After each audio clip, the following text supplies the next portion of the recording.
Next up, we have SA Extra Stage Last Remote. My understanding is that this is from Touhou.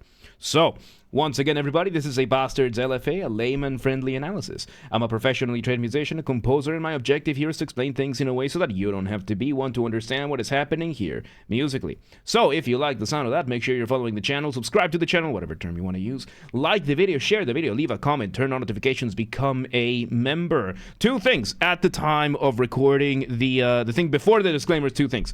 At the time of recording, we just passed 4,000 subscribers on YouTube, so thank you so much once again for that. I do not take this for granted. I am grateful every day that I get that we just get to do this. And members get early access to the content. By the time you see this, it's already happened. I schedule the videos on Saturdays for the week, and if you are a paid member on YouTube, you have access to all of them starting Saturday, and the rest just get released on the regular schedule. Okay. Two disclaimers. Number one, this is my first time hearing this track ever, so I will be pausing a lot and I will be speaking a lot, as I will be explaining things as I hear them or as I realize them. No point in you complaining that I'm talking too much, because I just told you now that this is exactly what I'm going to be doing. And number two, this is recorded live on stream on a single take. I stumbled upon my words before, I will do it again. Whatever happens, happens. With that being said, let's do this. Ortobi's Inspiration is the creator of Touhou. Nice. Let's do this. SA Extra Stage Last Remote. Let's see what we got.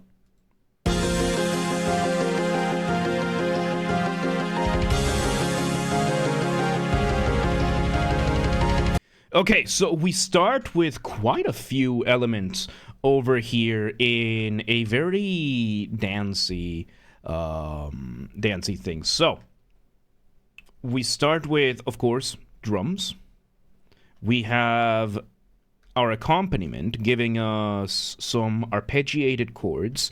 Arpeggios is when you play a chord one note at a time, and I don't know if we've had our motif just yet, but it is a good, solid way of starting. We haven't brought the full beat just yet. We're just having the drums giving us what is called the downbeat. Downbeat is the start of a measure just to determine, the subdivisions of time and everything. So let's see where this goes. There's the beat.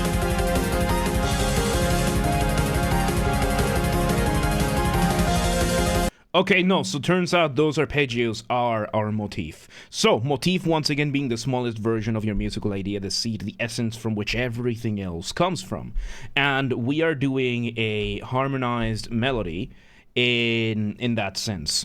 So, let me bring you the concept of this, right? Because when it comes to music, you have three elements: melody, harmony, and rhythm. When it comes to melodies, we usually do something called counterpoint. Counterpoint being the study of melodies, how they are, how they develop, how they interact with each other. And in this case, we have two melodies mainly. And the way counterpoint works when you have more than one melody is that you look at them with the concept of motion, which way the melodies are going compared to one another. So there are three main types of motion. There is parallel,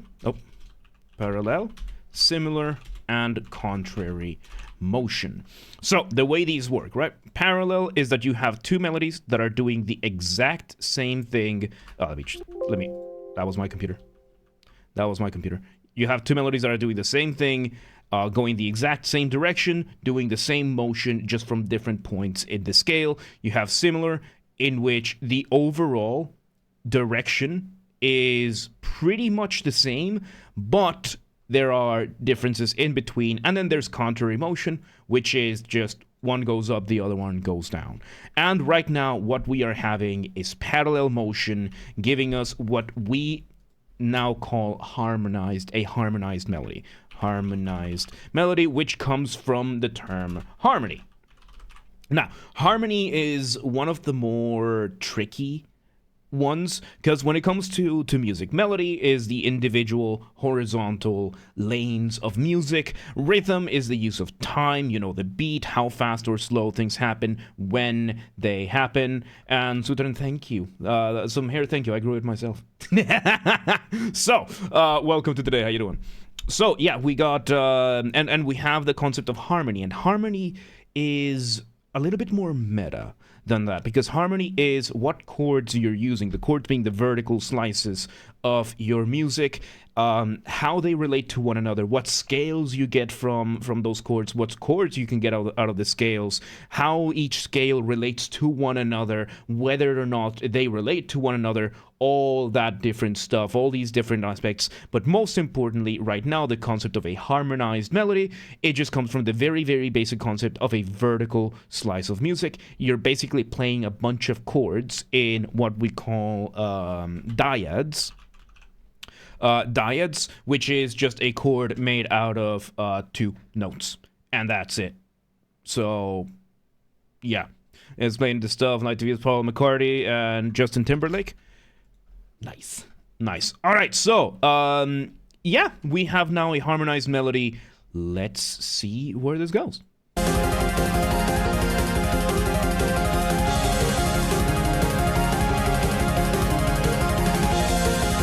I like that there's another synth over here giving us this secondary rhythm that is a little bit more, it is a little bit closer to what the drums are doing. And oh my god, this is very fast in terms of the drums, but harmonically is very slow.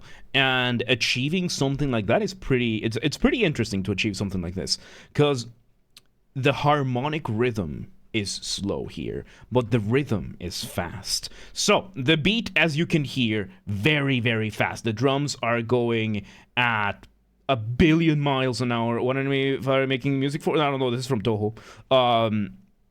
And oh my god, this is just absolutely insane. The drums, how fast they're going. But the pace of this feels slow in comparison. So now let's go for the concept of harmonic rhythm. I already mentioned it, so let's do this. So as I said, melody, harmony, rhythm. So what the hell is harmonic rhythm? So, as I said, harmony is the concept of the vertical slices, the chords, how they relate to one another. And one of the things we have is the concept of harmonic rhythm. I can type. I am literate. I promise. So, so yes, we're having the concept of harmonic rhythm, which is it's a fairly tricky one, because this one is a little bit more meta. Like, we have to extrapolate a little bit more. Aurora, welcome today. How you doing? So let's say we have a series of measures. Let's say we have 1, 2, 3, 4. We have measure 1, measure 2, measure 3, and measure 4. So this is how we're going to visualize the bars, how fast we are going, right? And I'm just going to give you numbers, right? So number 1 is going to be, we're going to play in chord number 1. And we are playing through all of these bars with chord number 1. So the melodies are going to change, the rhythm is going to change, we're going to have this really fast drum beat, but the chord is going to stay the same. And then after 4 bars, we're going to go from chord number 1 to chord number 2. Therefore, our harmonic rhythm is we change chords every 4 bars, which makes this a fairly slow harmonic rhythm, which is what is happening over here. However, if we were to then say, okay, we're going to go from chord number 1 to chord number 2 after 2 measures instead of 4, our harmonic rhythm speeds up. And this is one of those things that harmonic rhythm is something that you can define and that we can explain a lot, but most importantly, you can feel. Like, this is one of those subconscious things that you just feel. Right now, the song, this track itself feels really fast because of the drum beat, but the pace of it feels a lot slower because of how slow the harmonic rhythm is. Chances are it is going to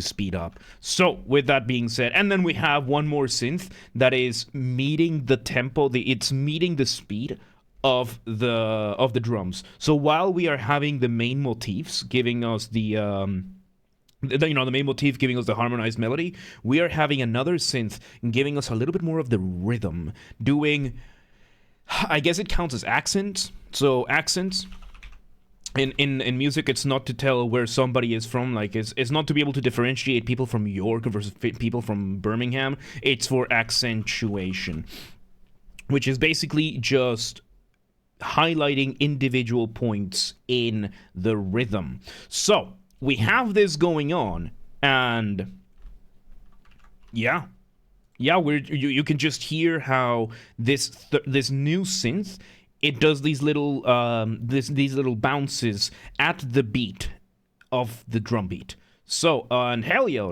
nice. How far up the list? I don't know. I'm not checking right now. Let's see where this goes. Chord change, but everything else stays the same. All right, we're modulating, and now the harmonic rhythm has sped up, even though the drums have slowed down. And this is what I like to call going off the ramp. This is a colloquial term that I use. Colloquial, by that I mean that there is no academic term for this, or at least I'm not using it for the sake of simplicity.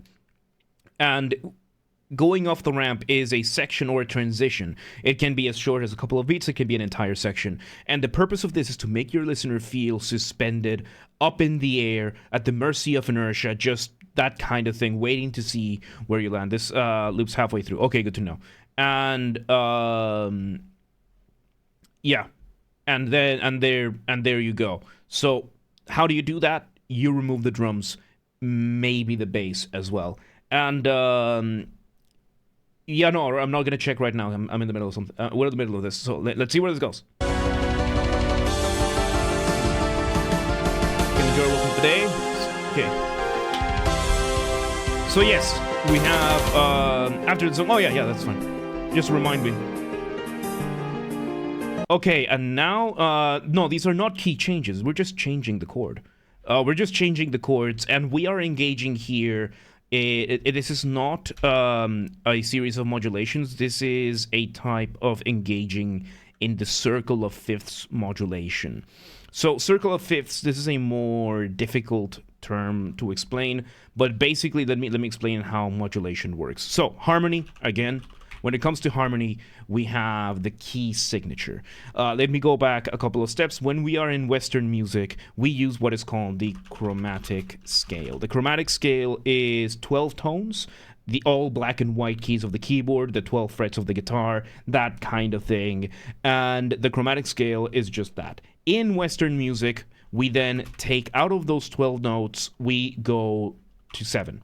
You pick 7, and that becomes your scale. That becomes your scale, and from the scale, you make your chords and everything. And if you understand that, that means that there's a bunch of different combinations you can get out of those 12 notes. So each of those is then called a key signature. So to change from one key signature to another, you need to engage in what is called modulation. Modulation is the art of changing between the two, and there are many, many types of modulation. The one that J.S. Bach used a lot is, the creator, welcome today, how you doing? The one that Bach used a lot is the circle of fifths modulation, because the way it works, every key signature is just one chord progression away from the next one. And let me show you how it looks, right? Of fifths. So the circle of fifths is this is how it looks like, right? This is how the circle of fifths looks like, and it accounts for every single one of the 12 tones, and basically how you can modulate easily, and how these change from one to another, the difference between each one of the keys. So as you can see, let me open this image over here. You can see here, right? So C, you can see that there's nothing here. G then adds the this sharp. In music, this is called a sharp. It's not a hashtag, it's not a pound, it's a sharp.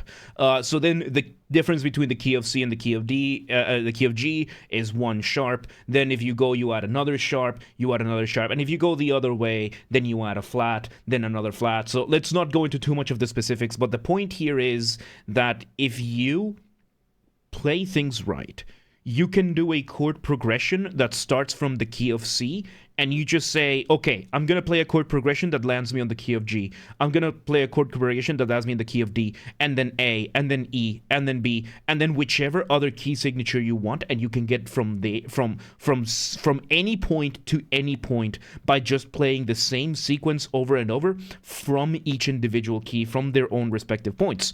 And in the case of this one, that's kind of what we heard. We were going around playing a bunch of complicated chords to go from one key signature to another key signature, and yeah. And yeah, there we go. Nothing triggers me more than somebody calls a hash. I don't really care. The uninformed masses says that's the point of why I'm educating, so there you go. So yeah, that's this is the, by the way, the circle of fifths was mainly coined by J.S. Bach. If you listen to Bach, 2/3 of his works, the way he modulates is with the circle of fifths. That's it. That's how he does it. That's how he does it. That's how he goes from any key signature to another key signature, no matter how far, no matter how close. And there you go. So now we engaged in this circle of fifths from going from one key signature to another key signature in one of the more convoluted yet simple ways of doing. It's the easiest method. It's just convoluted because of how much you have to think these through. But now we are in the new key signature, and there's that Zemjin. Welcome today. So let's see where it goes. Oh yeah, now we have a piano.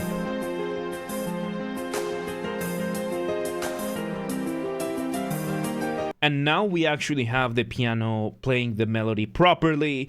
We still have that arpeggiation going on the piano. Usually when you have the piano, you have two hands. So the left hand is going to be playing the chords. The right hand is going to be playing the melody. So we have the right hand playing the melody, the motif. And the left hand is just doing the arpeggios that we were doing before. Except we changed the instrumentation. The drums have slowed down. And there is one more synth holding what is just what could be just one of the notes of the chord. Yeah, this is from the live cue. Let's see where this goes.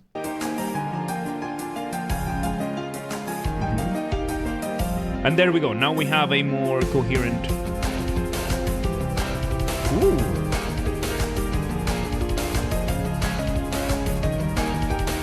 Interesting! So now we have the drums coming back to where they were doing.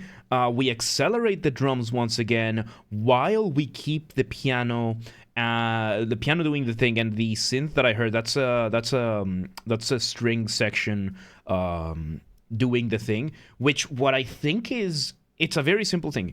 I think it's doing what is called the leading tone, which is just the highest note of the chords being played. So whatever chords, it's kind of the opposite of a bass line. So the bass line is the lowest note of everything, usually carried by the bass. And right now we're having the leading tone in what is just legato.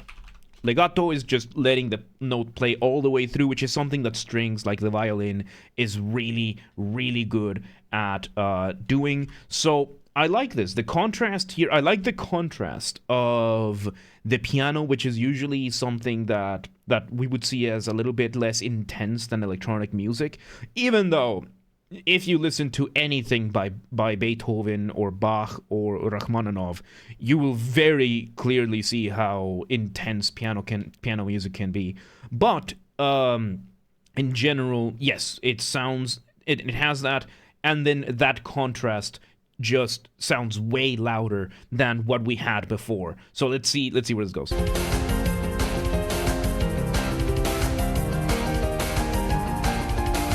All right. Very beautiful melody.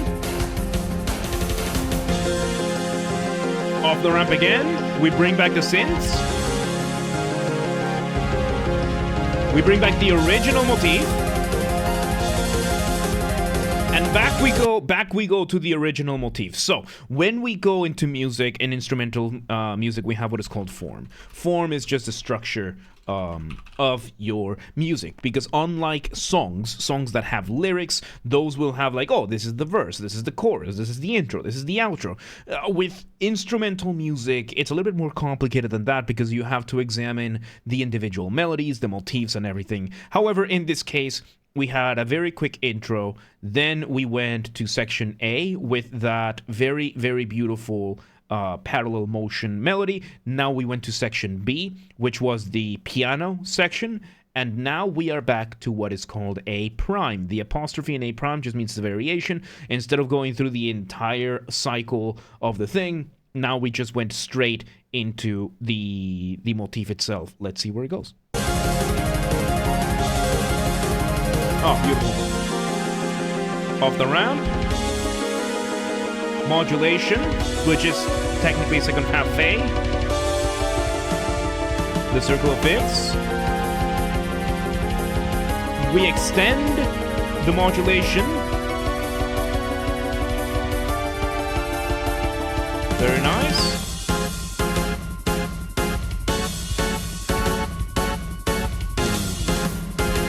And now we start in a completely new section. This is now section C. As of right now, this is what is called a rondo. Rondo is to go around. So we have section A, section B, section A, section C. Then we're going to go back to section A. Well, Enzo, welcome today. How you doing? And so on and so forth. Doesn't that sound like an old Final Fantasy track? A little bit. A little bit, because, you know, it's Japanese music. It's all going to have influence from one another. And yes, we are now having this this section C in what we call staccato. Staccato, you can hear it, short bursts, very quick, in and out, pop, pop, pop, pop, doing more accents on that rhythm, highlighting other parts of this very, very all-encompassing rhythm that the drums are doing. It just sounds cool. It just sounds cool. Let's see where this goes.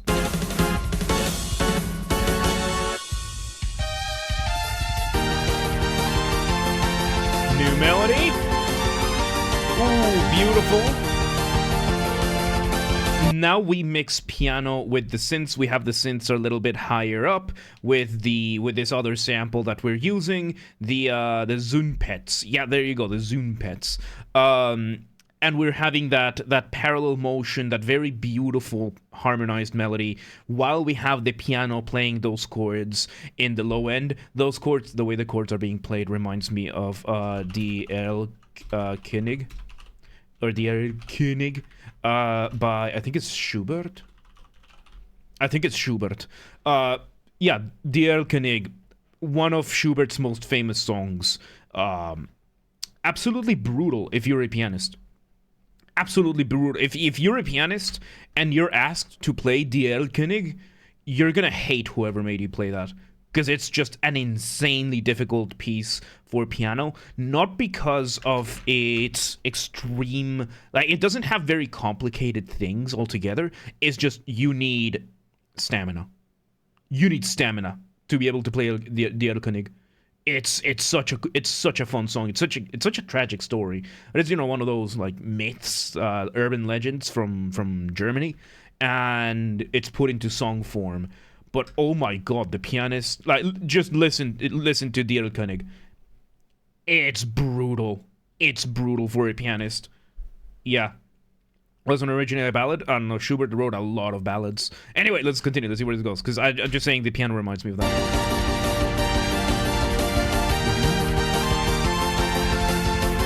Oh, it's not a...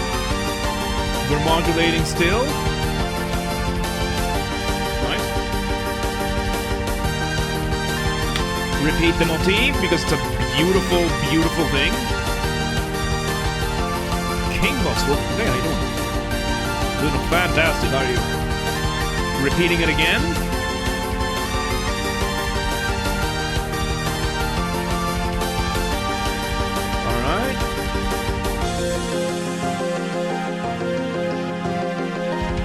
And we come back to the start.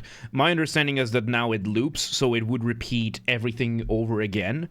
My understanding, because I was explaining that this will then just loop completely, but then we go back to A. This sounds like Touhou because this is Touhou. So yeah, let's see. Because this is 1-to-1.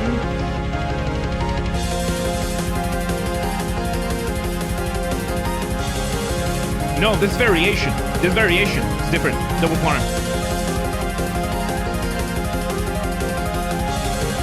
Like there's one more synth added over here. So yeah, it's a bit more variation. But yeah, this is a rondo. This is a rondo. This is a rondo. Let's see. Very beautiful.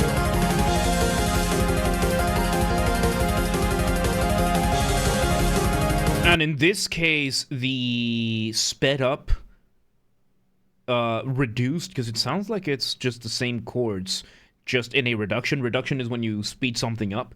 And yeah, now we're getting a focus there. Like the melodies that we had before, those arpeggios are taking a back seat, and now we are getting a focus on this second, what was once a secondary synth. Let's see where it goes.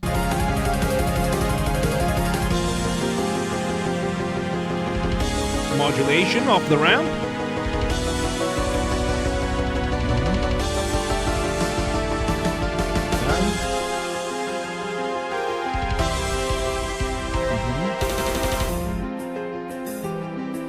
Yep, it looks like now we've looped back to B. It sounds a little bit different though.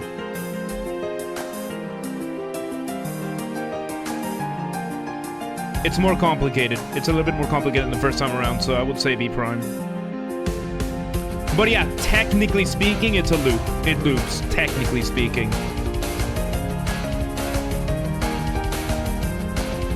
Nice. Nice, let's just see. Let's see. Yeah, it is the same. Yeah, no, I thought I heard something else, but no. So the A double prime, there is a different focus, but then it immediately loops back to section B, giving us this very fascinating rondo. Let's just check if it goes back to A and C.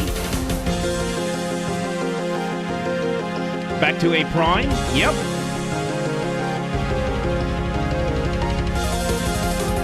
I just want to hear how it ends.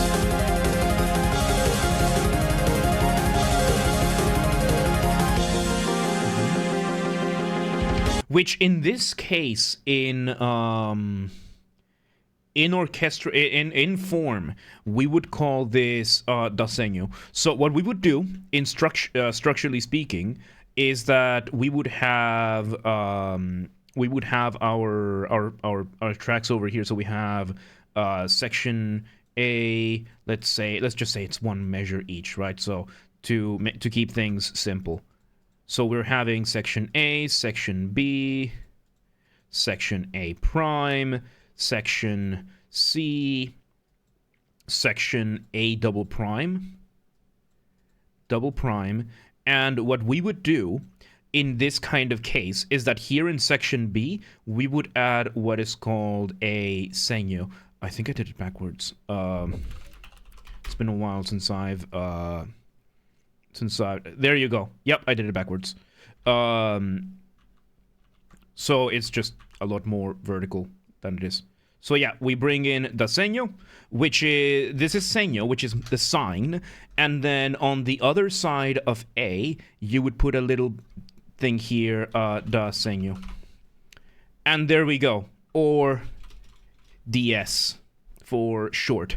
And what that means is once you are done playing in A double prime, instead of continuing, you come straight back here. Another way of doing this would be with repetition bars, with just signs of repetition, which is just to put these over here, these over here, and there you go. There you go. You can make them a little bit fancier if you want. And this is how you would symbolize, okay, once you reach A double prime, you just go back to B, and we just repeat. So this is a rondo with a repetition over here. Let's see, let's just continue.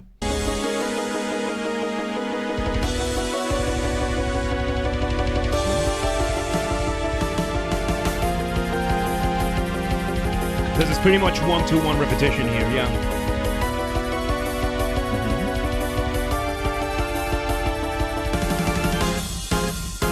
Yep. Over to C. Wait, did we go? Oh, no, from A double prime, yeah, okay, over to C. Yeah. I got confused there for a second. I mixed things up for a second.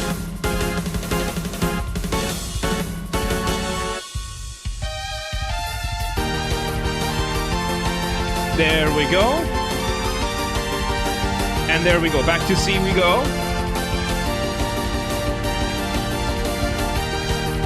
Back to C we go. It's supposed to loop in this video? Yep, which is, so it is supposed to loop, and this is how you would write it down. Like, you just add the repetition symbols, or you add the segno, or you add the segno al coda. The most important thing will be what happens after you repeat this, because when you add these repetitions, it just means repeat twice, and then you continue after the second time. So let's see where it goes.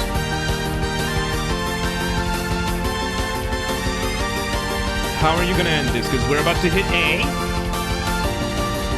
We're about to hit A double prime. Unless...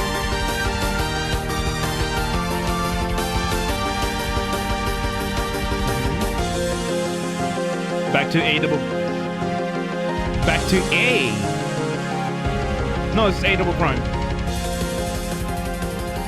Oh, and you're gonna fade it out. Okay. So my guess here is that in the game, this just loops forever until... Yeah, this just loops forever until it's resolved, which just means in theory, then you just put this as times infinity. And that's it. And that's it. You just loop it over and over and over and over and over and over and over again. And that's it. There are ways to end this, but however, since this is the original, from the original Touhou, I'm gonna chuck it down to probably a technical thing as to why they would just loop things like this. Although when it comes to Japanese games, a lot of them are based, like they're based on loops. Like you have a certain combat section, like the most famous example is Pokemon, right? You enter combat and the combat music, or Final Fantasy, or any of the other major Japanese titles of that style, where you enter the fight and the fight section happens, and the music is just going to continue looping until something interrupts it, which is usually going to be the victory condition or the defeat condition, whatever new event happens. Until then, it just continues looping. Since, you know, you can't just loop this infinitely on YouTube, then you would just fade it out, that kind of thing. So yeah, there you go. And that was Last Remote from Touhou SA Extra Stage. Very lovely melodies, very lovely rhythm, and I am surprised at how well balanced the rhythm was compared to the harmonic rhythm, because when the rhythm was fast, the harmonic rhythm was slow. When the harmonic rhythm would speed up, the rhythm would slow down.